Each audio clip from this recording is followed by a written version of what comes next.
ಅಂಬಾನಿ ನ್ಯೂಸ್ಗೆ ಸ್ವಾಗತ. ಪ್ರತಿದಿನ ನ್ಯೂಸ್ ಅಪ್ಡೇಟ್ಗಾಗಿ ಸಬ್ಸ್ಕ್ರೈಬ್ ಮಾಡಿ.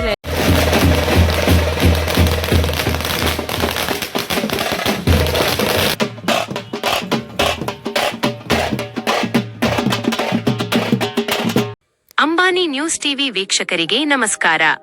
ಜಮೀನು, ಸ್ಮಶಾನ ಹಾಗೂ ವಾಸದ ಹಕ್ಕಿಗಾಗಿ ಬೀದಿಗಿಳಿದ ಜನ. ಶಿಡ್ಲಘಟ್ಟದಲ್ಲಿ ಜಾಂಬವ ಯುವ ಸೇನೆಯಿಂದ ಭಾರಿ ಪ್ರತಿಭಟನೆ. ಶಿಡ್ಲಘಟ್ಟ ತಾಲ್ಲೂಕಿನ ವಿವಿಧ ಗ್ರಾಮಗಳಲ್ಲಿ ಹಲವು ವರ್ಷಗಳಿಂದ ಬಗೆಹರಿಯದೆ ಉಳಿದಿರುವ ಭೂಮಿ, ಸ್ಮಶಾನ ಹಾಗೂ ವಾಸದ ಹಕ್ಕಿನ ಸಮಸ್ಯೆಗಳಿಗೆ ಶೀಘ್ರವೇ ಮುಕ್ತಿ ನೀಡುವಂತೆ ಆಗ್ರಹಿಸಿ ಜಾಂಬವ ಯುವ ಸೇನೆ ವತಿಯಿಂದ ಸೋಮವಾರ ಬೃಹತ್ ಪ್ರತಿಭಟನಾ ಮೆರವಣಿಗೆ ನಡೆಯಿತು. ತಮಟೆ ಸದ್ದಿನೊಂದಿಗೆ ನಗರದ ಪ್ರವಾಸಿ ಮಂದಿರದಿಂದ ಆರಂಭವಾದ ಈ ಬೃಹತ್ ಮೆರವಣಿಗೆಯು ತಹಶೀಲ್ದಾರ್ ಕಚೇರಿಯವರೆಗೆ ತಲುಪಿತು. ನೂರಾರು ಕಾರ್ಯಕರ್ತರು ಹಾಗೂ ಗ್ರಾಮಸ್ಥರು ಪಾಲ್ಗೊಂಡು ಸರ್ಕಾರದ ವಿರುದ್ಧ ಹರಿಹಾಯ್ದರು.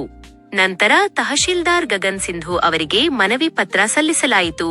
ಪ್ರತಿಭಟನೆಯನ್ನು ಉದ್ದೇಶಿಸಿ ಮಾತನಾಡಿದ ಜಾಂಬವ ಯುವ ಸೇನೆಯ ರಾಜ್ಯಾಧ್ಯಕ್ಷ ರಮೇಶ್ ಚಕ್ರವರ್ತಿ ಅವರು, ಹಲವು ಬಾರಿ ಅಧಿಕಾರಿಗಳಿಗೆ ಮನವಿ ಸಲ್ಲಿಸಿದರೂ ಯಾವುದೇ ಪ್ರಯೋಜನವಾಗಿಲ್ಲ. ಅಧಿಕಾರಿಗಳ ಈ ನಿರ್ಲಕ್ಷ್ಯ ಹೀಗೆಯೇ ಮುಂದುವರಿದರೆ ಜನರ ಸಹನೆಯ ಕಟ್ಟೆ ಒಡೆಯಲಿದೆ ಎಂದು ತೀವ್ರವಾಗಿ ಎಚ್ಚರಿಸಿದರು. ಈ ಮನವಿಯಲ್ಲಿರುವ ಎಲ್ಲ ಬೇಡಿಕೆಗಳನ್ನು 1 ವಾರದೊಳಗೆ ಈಡೇರಿಸಬೇಕು. ಇಲ್ಲವಾದರೆ ತಾಲೂಕು ಮಟ್ಟದಲ್ಲಿ ಉಗ್ರ ಹೋರಾಟ ಹಮ್ಮಿಕೊಳ್ಳಲಾಗುವುದು. ಅದಕ್ಕೆ ಸರ್ಕಾರ ಮತ್ತು ಅಧಿಕಾರಿಗಳೇ ನೇರ ಹೊಣೆ. ರಮೇಶ್ ಚಕ್ರವರ್ತಿ, ರಾಜ್ಯಾಧ್ಯಕ್ಷರು, ಜಾಂಬವ ಯುವ ಸೇನೆ. ಪ್ರಮುಖ ಬೇಡಿಕೆಗಳು: ಬೆಳ್ಳೂಟಿ ಗ್ರಾಮ ಸರ್ವೆ ನಂ. 06 ಎಕರೆ 30 ಗುಂಟೆ ಸ್ಮಶಾನ ಜಾಗದಲ್ಲಿ ಲೇಔಟ್ಗಾಗಿ ನಿರ್ಮಿಸಿರುವ ರಸ್ತೆಯನ್ನು ತಕ್ಷಣ ತೆರವುಗೊಳಿಸಿ ಸ್ಮಶಾನವನ್ನು ಮೂಲ ಸ್ವರೂಪದಲ್ಲೇ ಉಳಿಸಬೇಕು. ಹಕ್ಕುಪತ್ರ ವಿತರಣೆ. ಸರ್ಕಾರಿ ಜಾಗದಲ್ಲಿ ಹಲವು ವರ್ಷಗಳಿಂದ ವಾಸಿಸುತ್ತಿರುವ ದಲಿತ ಕುಟುಂಬಗಳಿಗೆ ಅಕ್ರಮ ಸಕ್ರಮ 94C ಹಾಗೂ 94CC ಯೋಜನೆಯಡಿ ಕೂಡಲೇ ವಾಸದ ಹಕ್ಕುಪತ್ರ ನೀಡಬೇಕು. ಒತ್ತುವರಿ ತೆರವು. ಯಲಗಹಳ್ಳಿ ಕಾಲೋನಿಯ ಗ್ರಾಮಠಾಣೆ ಮತ್ತು ಸ್ಮಶಾನದ ಒತ್ತುವರಿ, ಗಾಂಡ್ಲಚಿಂತೆ ಸ್ಮಶಾನದ ಒತ್ತುವರಿ ಹಾಗೂ ನಲ್ಲಿಮರದಹಳ್ಳಿ ಸಾರ್ವಜನಿಕ ರಸ್ತೆಯ ಒತ್ತುವರಿಯನ್ನು ತಕ್ಷಣ ತೆರವುಗೊಳಿಸಬೇಕು. ಇತರ ಬೇಡಿಕೆಗಳು: ಸರ್ವೆ ನಂ. 50, 53, 57ರ ಸಾಗುವಳಿದಾರರಿಗೆ ದರ್ಖಾಸ್ತು ಭೂಮಿ ಮಂಜೂರು ಮಾಡುವುದು, ದಬರಗಾನಹಳ್ಳಿ ಗ್ರಾಮಕ್ಕೆ ಹೊಸ ಸ್ಮಶಾನ ಗುರುತಿಸುವುದು ಮತ್ತು ಸರ್ವೆ ನಂ. 8ರ ಗೋಮಾಳದಲ್ಲಿ ಜಾಂಬವ ಸಮುದಾಯದ ನಿರಾಶ್ರಿತರಿಗೆ ನಿವೇಶನ ಕಲ್ಪಿಸಬೇಕು. ಮನವಿ ಸ್ವೀಕರಿಸಿದ ತಹಶೀಲ್ದಾರ್ ಗಗನ್ ಸಿಂಧು ಅವರು ಸಂಬಂಧಿಸಿದ ಇಲಾಖೆಗಳೊಂದಿಗೆ ಪರಿಶೀಲಿಸಿ ಕಾನೂನು ವ್ಯಾಪ್ತಿಯಲ್ಲಿ ಅಗತ್ಯ ಕ್ರಮ ಕೈಗೊಳ್ಳುವುದಾಗಿ ಭರವಸೆ ನೀಡಿದ್ದಾರೆ. ಪ್ರತಿಭಟನೆಯಲ್ಲಿ ಸಂಘಟನೆಯ ಪದಾಧಿಕಾರಿಗಳು, ವಿವಿಧ ಗ್ರಾಮಗಳ ಮುಖಂಡರು ಹಾಗೂ ಅಪಾರ ಸಂಖ್ಯೆಯ ಮಹಿಳೆಯರು ಭಾಗವಹಿಸಿದ್ದರು. ಸಬ್ಸ್ಕ್ರೈಬ್ ಮಾಡಿ, ಸಪೋರ್ಟ್ ಮಾಡಿ. ಅಂಬಾನಿ ನ್ಯೂಸ್ ಟಿವಿ, ನಿರಂತರ ಸುದ್ದಿಗಾಗಿ ನೋಡ್ತಾ ಇರಿ. ತಮ್ಮ ಮನವಿ ಏನಿದೆ ಸ್ವೀಕರಿಸಿದ್ದೀನಿ. ನಮ್ಮ ಕಷ್ಟಗಳು ಏನಿದೆ ಅಂತ ತಾವೆಲ್ಲ ಹೇಳಿದ್ದೀರಾ. ಈಗ ಕೆಲವೊಂದು ಸಮಸ್ಯೆಗಳು ದಾರಿದು ಮತ್ತೆ ಏನಿದೆ ತುಂಬಾ ವರ್ಷಗಳಿಂದ ಪೆಂಡಿಂಗ್ ಉಳ್ಕೊಂಡಿರೋ ಸಮಸ್ಯೆಗಳು. ಸೊ ಫಸ್ಟ್ ಸ್ಮಶಾನಕ್ಕೆ ಯಾವುದಕ್ಕೆ ದಾರಿ ಇಲ್ಲ ಅಂತ ತಾವು ಹೇಳಿದ್ದೀರಾ. ಸರ್ವೇಯರ್ಗೆ ಅದನ್ನ ಕಳಿಸಿ ಒಂದು ದಾರಿ ಅನುಕೂಲ ಮಾಡಿ ಸ್ಮಶಾನದ ಯಾವುದಿದೆ ಅದನ್ನ ಫಸ್ಟು ಆದ್ಯತೆ ಮೇರೆಗೆ ಅದನ್ನ ಒಂದು ಕ್ರಮ ವಹಿಸ್ತೀವಿ ನಾವು. ಆಮೇಲೆ 94C ಅಂತ ಹೇಳ್ಬಿಟ್ಟು ತಾವು ಒಂದು ಹೇಳಿದ್ದೀರಾ. ಈಗ ಉಪಗ್ರಾಮ ಅಂತ ಹೇಳ್ಬಿಟ್ಟು ನಾವು ಎಲ್ಲ ಕಡೆ ಮಾಡ್ತಿದ್ದೀವಿ. ನಮ್ಮ ಶಿಡ್ಲಘಟ್ಟ ತಾಲೂಕಲ್ಲೇ 15,000 ಅಷ್ಟು ಹಕ್ಕುಪತ್ರಕ್ಕೆ ಯಾರ್ಯಾರು ಒಳಗಾಗಿದ್ದೀರಾ ಅವ್ರನ್ನೆಲ್ಲ ಗುರುತಿಸ್ಬಿಟ್ಟು ಎಲ್ಲ ಗ್ರಾಮಗಳಲ್ಲಿ ಗುರುತಿಸೋದಕ್ಕೆ ಕಾರ್ಯ ಆಗ್ತಿದೆ. ಇವಾಗ ಎಲ್ಲ ಊರಲ್ಲೂ ಮನೆ ಮನೆಗೂ ಬಂದು ಅಲ್ಲಿ ಸರ್ವೇಯರ್ಸ್ ಅಳತೆ ಮಾಡ್ತಿದ್ದಾರೆ.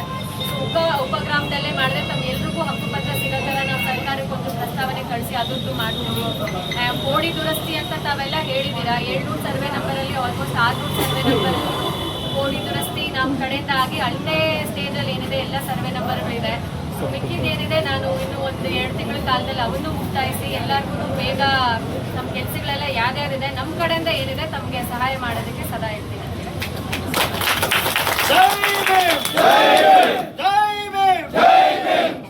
ಏನಿವತ್ತು ಮಾನ್ಯ ತಾಲೂಕು ದಂಡಾಧಿಕಾರಿಗಳು ಜಾಂಬವ ಯುವ ಸೇನೆ ಸಂಘಟನೆ ಮನವಿಗೆ ಅವರು ಉತ್ತರ ಕೊಟ್ಟಿದ್ದಾರೆ. ಮುಂಬರುವ ದಿನಗಳಲ್ಲಿ ಎಲ್ಲ ಸಾರ್ವಜನಿಕರ ಸಮಸ್ಯೆಗಳನ್ನ ನಾವು ಬಗೆಹರಿಸಿವಿ ಅಂತೇಳಿ.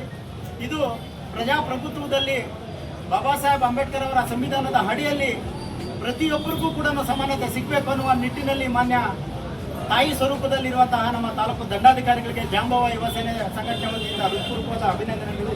ಅದೇ ರೀತಿ ನಮ್ಮ ಶಿಡ್ಲಘಟ್ಟ ಟೌನಿನ ಸರ್ಕಲ್ ಇನ್ಸ್ಪೆಕ್ಟರ್ ಸಾಹೇಬರಾದಂತಹ ಆನಂದ್ ಕುಮಾರ್ ಸಾಹೇಬ್ರಿಗೂ ಕೂಡ ಅಭಿನಂದನೆ ಹೇಳ್ತಾ, ಮಾನ್ಯ ಇನ್ಸ್ಪೆಕ್ಟರ್ ಸಾಹೇಬ್ರ ಹತ್ರ ಒಂದು ಮನವಿ, ದಯವಿಟ್ಟು ಸಾಹೇಬ್ರೆ ತಿಂಗಳು ಕೊನೆಯಲ್ಲಿ ಏನು ಸಭೆ ಇದೆ ಮಾನ್ಯ ತಾಲೂಕು ದಂಡಾಧಿಕಾರಿಗಳ ಸಭೆಯನ್ನು ಕರೆಸಿ ಸಮಸ್ಯೆಗಳೇನಿದ್ದಾವೆ ಅದನ್ನು ನಾವು ಇದು ಮಾಡಬೇಕು. ಮತ್ತು ಇವತ್ತು ದಿನದಲ್ಲಿ ಪ್ರತಿಯೊಂದು ಜಿಲ್ಲೆ ಮತ್ತು ತಾಲೂಕಲ್ಲಿ ಮೇಡಮ್ ಅವರು ನಶಾ ಮುಕ್ತ ಕಾರ್ಯಕ್ರಮಗಳು ಮಾಡ್ತಾ ಇದ್ದಾರೆ. ಅದೇನಿದೆ ಈ ಗಾಂಜಾ ಹೊಡೆಯೋದೇ ಆಗಿರ್ಬೋದು, ಮತ್ತು ಡ್ರಿಂಕ್ಸ್ಗೆ ಒಳಪಟ್ಟಾಗಿರೋಂಥ ಈ ವಿದ್ಯಾರ್ಥಿಗಳಾಗಿರ್ಬೋದು, ಸ್ಕೂಲು ಕಾಲೇಜುಗಳಲ್ಲಿ ಇಡೀ ಇವಾಗ ಭಾರತ ದೇಶದಲ್ಲಿ ಒಂದು ಸುದ್ದಿ ಹಬ್ಬಿದೆ. ಕರ್ನಾಟಕ ರಾಜ್ಯದಲ್ಲಿ 7,000 ವಿದ್ಯಾರ್ಥಿಗಳಿಗೆ HIV ಪಾಸಿಟಿವ್ ಬಂದಿದೆ. ಮತ್ತು ನಶಾ ಇದರಲ್ಲಿ ಒಳಗಾಗಿರುವಂಥವ್ರು ಹಲವಾರು ಜನರಿದ್ದಾರೆ ಅಂತೇಳಿ ಈ ಮಾನ್ಯ ತಾಲೂಕು ದಂಡಾಧಿಕಾರಿಗಳು ಹಾಗೂ ಪೊಲೀಸ್ ಸರ್ಕಲ್ ಇನ್ಸ್ಪೆಕ್ಟರ್ ಸಾಹೇಬರು ಮುಂದ್ಗಡೆ ಹೇಳೋದು ಒಂದೇ ಒಂದು ಮಾತು, ದಯವಿಟ್ಟು ತಮ್ಮ ಮಕ್ಕಳಿಗೆ ಯಾವುದೇ ರೀತಿ ನಶೆಗೆ ಒಳಗಾಗಿರುವಂಥ ಹುಡುಗರು ಯಾರಾದರೂ ಇದ್ದರೆ ದಯವಿಟ್ಟು ಅವ್ರಿಗೆ ಎಚ್ಚೆತ್ಕೋಬೇಕು ಅಂತ ನಶೆ ಮುಕ್ತಿ ಕಾರ್ಯಕ್ರಮ ನಾವು ಹಮ್ಮಿಕೊಂತೀವಿ. ಆ ಕಾರ್ಯಕ್ರಮದಲ್ಲಿ ಅರಿವು ಮೂಡಿಸೋಂಥ ಕಾರ್ಯಕ್ರಮಗಳು ಸಾಹೇಬರು ಮತ್ತು ಮೇಡಮ್ ಅವರು ಕೂಡ ಭಾಗಿಯಾಗ್ತಾರೆ. ನಾವು ಇಂದಿನ ಮಕ್ಕಳೇ ಮುಂದಿನ ಪ್ರಜೆಗಳು ಅನ್ನುವ ನಿಟ್ಟಿನಲ್ಲಿ ಯಾರೇ ಆಗಿರಲಿ, ಗಾಂಜಾ ಹೊಡೆಯೋದಾಗಿರಲಿ, ಮತ್ತು ಕೊಕೇನ್ ಕುಡಿಯೋದೇ ಆಗಿರಲಿ, ಡ್ರಗ್ಸ್ ಇದು ಮಾಡೋದಾಗಿರಲಿ, ಇವನ್ನೆಲ್ಲ ತಡೆಗಟ್ಟಬೇಕು ಅನ್ನೋ ನಿಟ್ಟಿನಲ್ಲಿ ಮಾನ್ಯ ತಾಲೂಕು ದಂಡಾಧಿಕಾರಿಗಳ ಹತ್ರ ಮುಂಬರುವ ದಿನಗಳಲ್ಲಿ ಒಂದು ಕಾರ್ಯಕ್ರಮ ತಾವು ತಮ್ಮ ನೇತೃತ್ವದಲ್ಲಿ ಮಾಡ್ಕೊಳ್ಬೇಕಂತ ಹೇಳಿ ನಾನು ಮನವಿ ಮಾಡ್ತೀನಿ. ನೀವೇನಾದ್ರು ಫಸ್ಟ್ ಏನು ಇವತ್ತು ಪ್ರತಿಭಟನೆ ಹಮ್ಮಿಕೊಂಡಿದ್ರ, ಏನು ಬೇಡಿಕೆಗಳನ್ನು? ಇವತ್ತು ಜಾಂಬವ ಯುವ ಸೇನಾ ಸಂಘಟನೆ ವತಿಯಿಂದ ಜಿಲ್ಲಾಧ್ಯಕ್ಷರಾದಂತಹ ಶ್ರೀನಿವಾಸ್ ಅವರು ಮತ್ತು ತಾಲೂಕು ಅಧ್ಯಕ್ಷರಾದಂತಹ ನರೇಂದ್ರ ಅವರು, ಮುನ್ಕೃಷ್ಣವರು, ದೇವಪ್ಪನವರು, ಮುನಿಯಪ್ಪನವರು ಎಲ್ಲ ನನ್ನ ಸಂಘಟನೆಯ ಪದಾಧಿಕಾರಿಗಳ ನೇತೃತ್ವದಲ್ಲಿ ಇವತ್ತು ಚಿಕ್ಕಬಳ್ಳಾಪುರ ಜಿಲ್ಲೆ ಶಿಳಘಟ್ಟ ತಾಲೂಕಿನಲ್ಲಿ ಹಲವಾರು ದಿನಗಳಿಂದ ಜಾಂಬವ ಯುವ ಸೇನಾ ಸಂಘಟನೆ ವತಿಯಿಂದ ನಾವು ಮನವಿಗಳೇನು ಕೊಡ್ತಾ ಇದ್ದೀರಿ. ಸಾರ್ವಜನಿಕವಾಗಿ ನನ್ನ ಸಮುದಾಯದ ಮಾದಿಗ ಸಮುದಾಯದ ಜನಗಳ ವಿಚಾರವಾಗಿ ನಾವು ಮನವಿಗಳು ಕೊಟ್ಟುಕೊಂಡು ಬರ್ತಾ ಇದ್ದರೂ ಕೂಡ ಸಾರ್ವಜನಿಕರ ಕೆಲಸ ಕಾರ್ಯಗಳು ಯಾವುದೇ ಸರಿಯಾಗಿ ನಡೀತಾ ಇಲ್ಲ. ಹೀಗಾಗಿ ಸಾರ್ವಜನಿಕರ ಒಂದು ಸಮಸ್ಯೆಗಳನ್ನ ನಾವು ಕೈಗೆತ್ಕೊಂಡು ಮತ್ತು ಜಾಂಬವ ಯುವ ಸೇನಾ ಸಂಘಟನೆ ಹೋರಾಟದ ಹಿನ್ನೆಲೆ ಕೈಗೆತ್ಕೊಂಡು ಇವತ್ತು ದಿನದಲ್ಲಿ ನಾವು ಮಾನ್ಯ ತಾಲೂಕು ದಂಡಾಧಿಕಾರಿಗಳು ಮತ್ತು ಪೊಲೀಸ್ ಅಧಿಕಾರಿಗಳ ಮನವಿ ಕೊಡೋಕ್ಕೆ ಇವತ್ತು ತಮಟೆ ಚಳವಳಿಯನ್ನು ನಾವು ಇಟ್ಕೊಂಡಿದ್ದೀವಿ.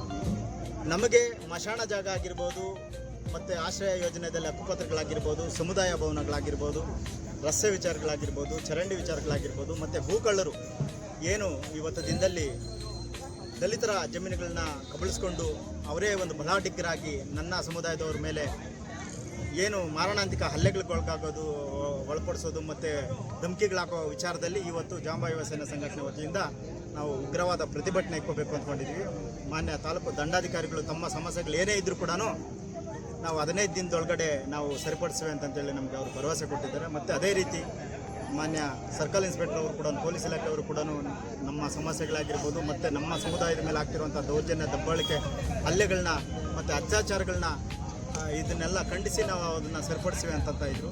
ನಾವು ಹೇಳೋದು ಮಾಧ್ಯಮ ಮುಖಾಂತರ ಒಂದೇ, ನಾವು ಸಿನಿಮಾ ಡೈಲಾಗ್ಗಳು ನೋಡಿಕೊಂಡು ಸಿನಿಮಾ ರೀತಿಯಲ್ಲಿ ಸ್ಕ್ರೀನ್ಗಳನ್ನ ಪ್ಲೇ ಮಾಡೋಕ್ಕೆ ಬರ್ತಾ ಇಲ್ಲ. ಈ ಮಾಧ್ಯಮವರು ಇದ್ದಾರೆ. ಜಾಂಬವ ಯುವ ಸೇನೆ ಸಂಘಟನೆ ಎಲ್ಲಿ ಹೋರಾಟಕ್ಕೆ ಇಳಿತಾಯಿತೋ ಅಲ್ಲಿ ನ್ಯಾಯ ಸಿಗೋ ತನಕ ನಾವಂತೂ ಬಿಡೋದಿಲ್ಲ. ನನ್ನ ಸಮುದಾಯದವರು ನನ್ನ ಜೀವ ಇರೋ ತನಕ ನನ್ನ ಅಂಗೈಯಲ್ಲಿ ಇಟ್ಕೊಂಡು ಅವ್ರನ್ನ ನೋಡ್ಕೊಳ್ತೀನಿ ಅನ್ನೋ ನಿಟ್ಟಿನಲ್ಲಿ ಇವತ್ತು ಈ ಪ್ರತಿಭಟನೆಗೆ ಯಶಸ್ವಿ ಕೊಟ್ಟಂತಹ ಎಲ್ಲ ನನ್ನ ಸಮುದಾಯದವರಿಗೆ ಹೃತ್ಪೂರ್ವಕವಾದ ಅಭಿನಂದನೆಗಳು. ಪ್ರಮುಖ ಬೇಡಿಕೆಗಳು ಯಾವ್ಯಾವ ಇಟ್ಟಿದ್ದಾರೆ? ಪ್ರಮುಖ ಬೇಡಿಕೆಗಳಂತಂತಂದರೆ 94C ಅಡಿಯಲ್ಲಿ ಹಕ್ಕುಪತ್ರಗಳಾಗಬೇಕು. ಮತ್ತು ಸರ್ಕಾರದ ಆದೇಶ, ಸುಪ್ರೀಂ ಕೋರ್ಟ್ ಆದೇಶದ ಮೇರೆಗೆ ಮಶಾಣ ಜಾಗ ಆಗಬೇಕು. ಮತ್ತು ಮಕ್ಕಳಿಗೆ ಓದುವಂತಹ ವಿದ್ಯಾವಂತರಿಗೆ ಅವ್ರಿಗೆಲ್ಲ ಸಮುದಾಯ ಭವನಗಳು ಮತ್ತು ಗ್ರಂಥಾಲಯ ಆಗಬೇಕು. ಈ ಒಂದು ನಿಟ್ಟಿನಲ್ಲಿ ಈ ಪ್ರಮುಖ ನಮಗೆ ರಸ್ತೆ ಆಗಿರ್ಬೋದು, ಸಮುದಾಯ ಭವನ ಆಗಿರ್ಬೋದು, ಹಕ್ಕುಪತ್ರಗಳಾಗಿರ್ಬೋದು, ಮಶಾಣ ಜಾಗ ಆಗಿರ್ಬೋದು, ಸಮುದಾಯ ಭವನ, ಇವು ನಮಗೆ ಮೇನು ಬೇಡಿಕೆಗಳಾಗಿ ಇಟ್ಕೊಂಡಿದ್ವಿ. ಅದರಲ್ಲಿ ಏನು ಭೂ ಕಬಳಿಕರು ಮಶಾಣ ಜಾಗನ ಕಬಳಿಸ್ಕೊಂಡಿರೋದಾಗಿರ್ಬೋದು, ಮತ್ತೊಂದು ಎಲ್ಲ ತಮಗೆ ಇದ್ರ ಮೂಲಕ ನಾವು ನೋಟ್ರಿ ಮೂಲಕ ತಮಗೆಲ್ಲರಿಗೂ ನಾವು ಕೊಡ್ತೀವಿ. ನೀವು ಇದುವರೆಗೂ ಅನೇಕ ಮನವಿಗಳು ಕೊಟ್ಟರೆ ಇದುವರೆಗೂ ಕೆಲಸ ಮಾಡಿಲ್ಲ ಅಂದರು ಯಾವ್ಯಾವುದು? ಅಂದರೆ ದಾಂಡ್ಲಿ ಚಿಂತೆಯಲ್ಲಿ ಏನು ಸವಣಿಯರು, ರೆಡ್ಡಿ ಸಮುದಾಯದವರೆಲ್ಲ ಸೇರಿಕೊಂಡು ದಲಿತರ ಕೇರಿಗೆ ಹೋಗಬೇಕಾದ್ರೆ ಅದನ್ನು ಪೂರ್ತಿ ಕಬಳಿಸ್ಕೊಂಡು ಅಂಗಡಿಗಳು ಕಟ್ಕೊಂಡು ಬಾಡಿಗೆಗಳು ಕೊಟ್ಕೊಂಡಿದ್ರು. ಅದನ್ನು PW ಅವ್ರ ನೇತೃತ್ವದಲ್ಲಿ ನಾನೊಂದು 4 ಅಂಗಡಿಗಳನ್ನ ತೆರವುಗೊಳಿಸಿದ್ದೆ. ಆ ಒಂದು ವಿಚಾರ ಇದುವರೆಗೂ ಕೂಡ ಅದನ್ನು ಪೂರ್ಣಗೊಳಿಸಿದ್ದೆ ಅದನ್ನು ವಿಳಂಬ ಮಾಡ್ತಾ ಇದ್ದಾರೆ. ಅದರ ವಿರುದ್ಧವಾಗಿ ನಾವು ಮನವಿಯನ್ನು ಕೊಟ್ಟಿದ್ವಿ. ಬೆಳ್ಳುಟ್ಟಿ ಗ್ರಾಮ ಆಗಿರ್ಬೋದು, ಹಲವಾರು ತಮಗೆಲ್ಲನೂ ನಾವು ಕೊಡ್ತೀವಿ. ಅದನ್ನು ತಾವು ಇದು ಮಾಡ್ಕೋಬೋದು. ಎಲ್ಲ ದಾಖಲಾತಿಗಳು ತಮಗೆ ಕೊಡ್ತೀವಿ. ಇಡೀ ತಾಲೂಕಲ್ಲಿ ಸಮಸ್ಯೆಗಳು ಇದ್ದಾವೆ. ಆ ಸಮಸ್ಯೆಗಳು ಬಗೆಹರ್ತಾ ಇಲ್ಲ, ಎಲ್ಲ ಮರೀಚಿಕೆ, ಎಲ್ಲ ಮರೆಯಾಗ್ತಾ ಇದೆ. ಅಧಿಕಾರಿಗಳಿಗೆ ಮುಂದಿನ ದಿನಗಳಲ್ಲಿ ಅಧಿಕಾರಿಗಳು ಎಮ್ಮೆ ಚರ್ಮ ಆಗ್ಬಿಟ್ಟಿದೆ. ಅವರಿಗೆ AC ರೂಮ್ಗಳಲ್ಲಿ ಕುತ್ಕೊಂಡು ಸಾರ್ವಜನಿಕರ ಕೆಲಸಗಳು ಮಾಡಿದಿರಾ ಎಮ್ಮೆ ಚರ್ಮ ಆಗಿಬಿಟ್ಟಿದೆ. ಇವತ್ತು ದಿನದಲ್ಲಿ ಜಾಂಬವ ಯುವ ಸೇನಾ ಸಂಘಟನೆ ವತಿಯಿಂದ ಸೋಪು ಬ್ರಷು ಎಲ್ಲ ತಗೊಂಡ್ಬಂದು ಸ್ವಲ್ಪ ಇದು ಮಾಡಿದ್ರಿ. ಮುಂಬರುವ ದಿನಗಳಲ್ಲಿ ಆ ಕೆಲಸ ಅವರು ಪೂರ್ಣಗೊಳಿಸದೇ ಇದ್ದರೆ ತಾಲೂಕು ಕಚೇರಿಯನ್ನು ಮುತ್ತಿಗೆ ಹಾಕುವಂಥ ಕೆಲಸ ಮಾನ್ಯ ತಾಲೂಕು ದಂಡಾಧಿಕಾರಿಗಳ ಮುಂದ್ಗಡೆನೇ ನಾನು ಹೇಳಿದ್ದೀನಿ. 15 ದಿನದೊಳಗಡೆ ನಮ್ಮ ಕೆಲಸಗಳು ನೀವು ಮಾಡಿಲ್ಲ ಅಂತಂತಂದರೆ ಕಾನೂನು ಚೌಕಟ್ಟಲ್ಲಿ ನಾವು ತಾಲೂಕು ಕಚೇರಿನ ಮುತ್ತಿಗೆ ಹಾಕೋದಂತೂ ಸಿದ್ಧ. ದಲಿತರ ಮೇಲೆ ಆಗ್ತಿರುವಂಥ ದೌರ್ಜನ್ಯ, ದಬ್ಬಾಳಿಕೆ ಮತ್ತು ನಾವು ಕೊಟ್ಟಿರುವಂತಹ ಏನು ಅವ್ರಿಗೆ ಮಾಹಿತಿ ಕೊಟ್ಟಿದ್ರಿ, ಸರ್ಕಾರಿ ಜಾಗಗಳನ್ನ ಕಬಳಿಸ್ಕೊಂಡಿದ್ದಾರೆ, ಆ ಮಾಹಿತಿ ಕೊಟ್ಟಿದ್ರಿ, ಆ ಮಾಹಿತಿ ಮೇರೆಗೆ ಅವ್ರ ಕಾನೂನು ಚೌಕಟ್ಟಲ್ಲಿ ಕೆಲಸಗಳು ಮಾಡಿಲ್ಲ ಅಂತಂತಂದ್ರೆ ತಾಲೂಕು ಕಚೇರಿ ಮುತ್ತಿಗೆ. ಪೊಲೀಸ್ ಅಧಿಕಾರಿನೇ ಒಂದು ಉಸ್ತುವಾರಿ ಮಾಡಿದ್ರೆ ಅಂದ್ರೆ ಅದನ್ನ ಕೊಟ್ಟಿದ್ರೆ ಅವ್ರಿಗೆ ವಿಜಯ್ ರೆಡ್ಡಿ ಅಂತೇಳಿ ದಿಪ್ಪೂರಹಳ್ಳಿಯಲ್ಲಿ ಅವರು ಸಬ್ ಇನ್ಸ್ಪೆಕ್ಟರ್ ಆಗಿ PSI ಆಗಿ ಕೆಲಸ ಮಾಡ್ತಾ ಇದ್ರು. ಯಾವುದೋ ಕಾನೂನು ಬಾಹಿರವಾಗಿ ಹುದ್ದೆಯಲ್ಲಿ ಇದ್ಕೊಂಡೆ ಕಾನೂನು ಬಾಹಿರವಾಗಿ ಅವರು ಸರ್ಕಾರದಿಂದ ಏನು ಅವ್ರ ಹುದ್ದೆಯಿಂದ ಆಚೆ ಇರ್ತಾರೆ ಅಂಥವ್ರು ಹೋಗಿ ಅಲ್ಲಿ 4 ಎಕರೆ 15 ಗುಂಟೆ ಹೊರತುಪಡಿಸಿ ಇನ್ನಾದ್ರ ಜೊತೆಗೆ 4 ಎಕರೆ ಹಾಕೊಂಡು 8 ಎಕರೆ ಕಬಳಿಸ್ಕೊಂಡಿದ್ರು. ನಾನು ಅವ್ರಿಗೆ ಫೋನ್ ಮುಖಾಂತರ ಹೇಳಿ ಅವ್ರ ದಾಖಲಾತಿಗಳು ನೋಡಿ ಫೋನ್ ಮುಖಾಂತರ ಹೇಳಿ ನೀವು ಹಾಕುವಂಥ ಇರೋಂಥ ಕಾಂಪೌಂಡು ಸರಿ ಇಲ್ಲ, ನೀವು ಕಾನೂನು ಬಾಹಿರವಾಗಿ ದಲಿತರ ಜಾಗ ಮತ್ತು ಅದು ಗೋಜಾಡು ಅಂತೇಳಿ ಬರುತ್ತೆ, ಆ ಗೋಜಾಡನ್ನು ಹಾಕ್ಕೊಂಡಿರೋದ್ರಿಂದ ತೆರವುಗೊಳಿಸಲೇಬೇಕು ಅಂದಾಗ ಅವರು ಬಂದು ಕೂಡಲೇ ಸ್ಪಂದಿಸಿದ್ದಾರೆ.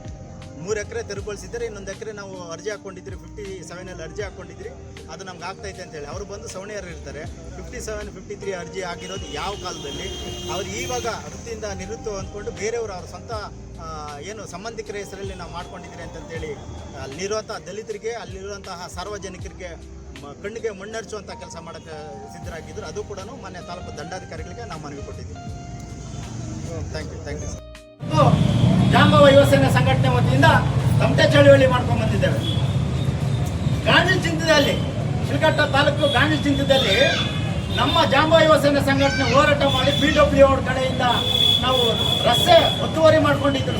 ಸರ್ವರ್ಣೀಯರು ಮಾದಿಗ ಸಮುದಾಯದ ಕಾಲುವರಿಗೆ ಹೋಗ್ಬೇಕಾದ್ರೆ ಎಲ್ಲ ಅಂಗಡಿಗಳು ಕಟ್ಕೊಂಡು ಅಂಗಡಿ ಮುಕ್ಕಟ್ಟುಗಳು ಕಟ್ಕೊಂಡು ಒತ್ತುವರಿ ಮಾಡ್ಕೊಂಡಿರೋದನ್ನ PWD ಅವ್ರ ಗಮನಕ್ಕೆ ತಂದು ಏನು ಸರ್ಕಾರಿ ಜಾಗ ಇದೆ, ನಮ್ಮ ಅಪ್ಪನ ಜಾಗ ನಾವು ಕೇಳ್ತಾ ಇಲ್ಲ, ಸರ್ಕಾರಿ ಜಾಗವನ್ನ ಸರ್ಕಾರಿ ಅಧಿಕಾರಿಗಳು ಇವತ್ತಿಗೂ 2 ವರ್ಷಗಳ ಕಾಲ ಆಗ್ತಾ ಬರ್ತಾ ಇದೆ. ಆ ತೆರವುಗೊಳಿಸಂತ ಕಾರ್ಯ ಮಾನ್ಯ ತಾಲೂಕು ಆಡಳಿತ ಅಧಿಕಾರಿಗಳು ಮಾಡಿಲ್ಲ. ಈ ಒಂದು ನಿಟ್ಟಿನಲ್ಲಿ ಹಲವಾರು ಇಲ್ಲಿ ಕೂತಿರುವಂತಹ ಹಲವಾರು ನಮ್ಮ ಅಲ್ಪಸಂಖ್ಯಾತ ಮುಸ್ಲಿಂ ಬಾಂಧವರು 50 ವರ್ಷಗಳಿಂದ ವಾಸವಾಗಿದ್ದಾರೆ. ಅವ್ರಿಗೆ ಇದುವರೆಗೂ ಕೂಡ ಹಕ್ಕುಪತ್ರಗಳು ಕೊಟ್ಟಿರುವಂತಹ ಕೆಲಸ ತಾಲೂಕು ದಂಡಾಧಿಕಾರಿಗಳು ಮಾಡಿಲ್ಲ, ಜಿಲ್ಲಾಧಿಕಾರಿಗಳು ಮಾಡಿಲ್ಲ. ನೀವು ಸರ್ಕಾರಿ ಅಧಿಕಾರಿಗಳಾಗಿ ತಾಲೂಕು ದಂಡಾಧಿಕಾರಿಗಳು ಓದ್ಕೊಂಡು ಬಂದಿರುವಂಥ ನೀವು ತಾಯಿ ತಂದೆ ಸ್ಥಾನದಲ್ಲಿ ಇರುವಂತಹ ತಾಲೂಕು ದಂಡಾಧಿಕಾರಿಗಳು ನಾವು ಬಾಬಾ ಸಾಹೇಬ್ ಅಂಬೇಡ್ಕರ್ ಅವರ ತತ್ವ ಸಿದ್ಧಾಂತದಲ್ಲಿ ಹೋರಾಟ ಮಾಡದೆ ವಿಧಿ ಇಲ್ಲ ನಮಗೆ. ಹೀಗಾಗಿ ಮಾನ್ಯ ತಾಲೂಕು ದಂಡಾಧಿಕಾರಿಗಳಿಗೆ ಈ ಒಂದು ತಮಟೆ ಚಳುವಳಿ ಮುಖಾಂತರ ಒಂದು ಮನವಿಯನ್ನು ಮಾಡ್ತಾ ಇದ್ದೇವೆ. ಕೂಡಲೇ 15 ದಿನದ ಒಳಗಾಗಿ ನೀವು ನಿಮ್ಮ ಸರಿಹದ್ದಿಗೆ ಬರುವಂತಹ ಶಿಲ್ಘಟ್ಟ ತಾಲೂಕಲ್ಲಿ ಯಾವ್ಯಾವ ಊರಲ್ಲಿ ನಾವೇನು ಇವತ್ತು ಮನವಿ ಕೊಡ್ತೀರೋ ಆ ಮನವಿಗೆ ಸ್ಪಂದಿಸಿ ನೀವು ಕಾರ್ಯ ನಮಗೆ ಮಾಡಿಕೊಟ್ಟಿಲ್ಲ ಅಂತಂತಂದ್ರೆ ಮುಂಬರುವ ದಿನಗಳಲ್ಲಿ ಉಗ್ರವಾದ ಪ್ರತಿಭಟನೆ, ತಾಲೂಕು ಕಚೇರಿ ಮುತ್ತಿಗೆ ಹಾಕುವಂತಹ ಕೆಲಸ ನಾವು ಮಾಡೋಕ್ಕೆ ಸಿದ್ಧರಾಗಿರ್ತೇವೆ. ಕಾನೂನು ಚೌಕಟ್ಟಲ್ಲಿ ಕಾನೂನು ವಿರುದ್ಧವಾಗಲ್ಲ, ಕಾನೂನು ಚೌಕಟ್ಟಲ್ಲಿ ನಮ್ಮ ಮೇಲೆ ಕೇಸ್ ಆದ್ರೂ ಕೂಡ ತೊಂದರೆ ಇಲ್ಲ, ನಾವು ಜೈಲಿಗೆ ಹೋದ್ರೂ ಕೂಡ ತೊಂದರೆ ಇಲ್ಲ.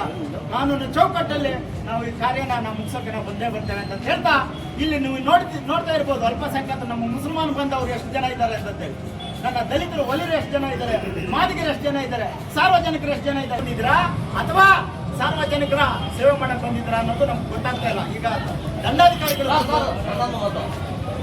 ಸೂಕ್ಷ್ಮವಾದಂತಹ ಮಾರ್ಗದರ್ಶನ ಕೊಟ್ಟು ಕೆಲಸಗಳನ್ನ ಮಾಡಿಕೊಡ್ಬೇಕಂತ ಹೇಳಿ ನಮ್ದೊಂದು 2 ಮಾತುಗಳನ್ನ ಹೇಳ್ತಾ ಈ ಒಂದು ಕಾರ್ಯಕ್ರಮದಲ್ಲಿ ತಾಲೂಕು ಅಧ್ಯಕ್ಷರಾದಂತಹ ನರೇಂದ್ರ ಅವರಾಗಿರ್ಬೋದು, ಜಿಲ್ಲಾಧ್ಯಕ್ಷರಾದಂತಹ ಶ್ರೀನಿವಾಸ್ ಅವರಾಗಿರ್ಬೋದು, ನಮ್ಮ ಮುನ್ಕೃಷ್ಣವರಾಗಿರ್ಬೋದು, ನಮ್ಮ ವೆಂಕಟೇಶಣ್ಣವರಾಗಿರ್ಬೋದು, ವೆಂಕಟಣ್ಣಪ್ಪನವರಾಗಿರ್ಬೋದು, ನಮ್ಮ ಮುನಿಯಪ್ಪನವರಾಗಿರ್ಬೋದು, ಸತೀಶ್ ಅವರಾಗಿರ್ಬೋದು, ಹಲವಾರು ನನ್ನ ಸಮುದಾಯದ ಲೋಕೇಶ್ ಅವರಾಗಿರ್ಬೋದು, ಹಲವಾರಿಗೆ ಜಾಂಬವ ಯುವ ಸೇನಾ ಸಂಘಟನೆ ಪದಾಧಿಕಾರಿಗಳಿಗೆ ಈ ಕಾರ್ಯಕ್ರಮಕ್ಕೆ ಬಂದಿರುವಂತಹ ಎಲ್ಲರಿಗೂ ಕೂಡ ನಮ್ಮ